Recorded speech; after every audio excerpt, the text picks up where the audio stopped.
Nous avons choisi de construire avec des containers pour plusieurs raisons. La première raison, c'est l'aspect environnemental. Nous utilisons des objets recyclés que nous avons en grande quantité. La deuxième raison, c'est le coût. C'est beaucoup moins cher de construire ces unités. La troisième raison, c'est l'originalité du design, parce que nous voulions attirer des gens originaux, des artistes. Et pour finir, la facilité de construction. C'est beaucoup plus rapide qu'une construction en briques. En plus du fait qu'on utilise des produits recyclés, il y a d'autres aspects écologiques comme l'isolation. Le bâtiment reste frais en été et chaud en hiver avec de faibles besoins de chauffage. Concernant les parties communes comme les passerelles, nous avons fait en sorte qu'elles soient en dehors des bâtiments. Ainsi, les unités peuvent être chauffées de manière indépendante. Vous ne gaspillez pas en chauffant les parties communes.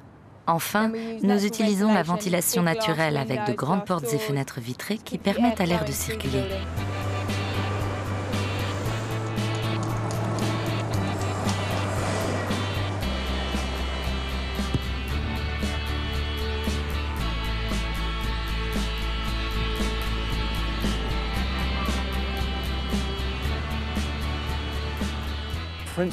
Le prince Charles a lancé un concours pour une nouvelle cité-jardin et nous nous sommes lancés dans la compétition en 1991.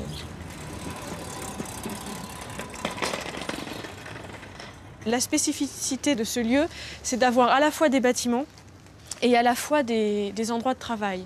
Tous les bâtiments se situent au sud et tous les endroits de travail se situent au nord. Le principe de ce programme mixte, c'est de permettre aux gens qui habitent ici de travailler ici et donc d'éviter le transport en commun.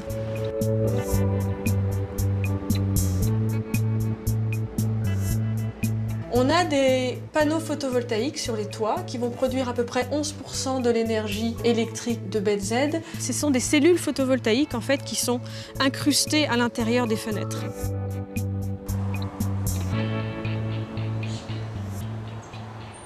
La consommation d'eau, on a réduit la consommation d'un tiers environ. L'électricité, elle, a été réduite à peu près de 25% et le chauffage de 90%.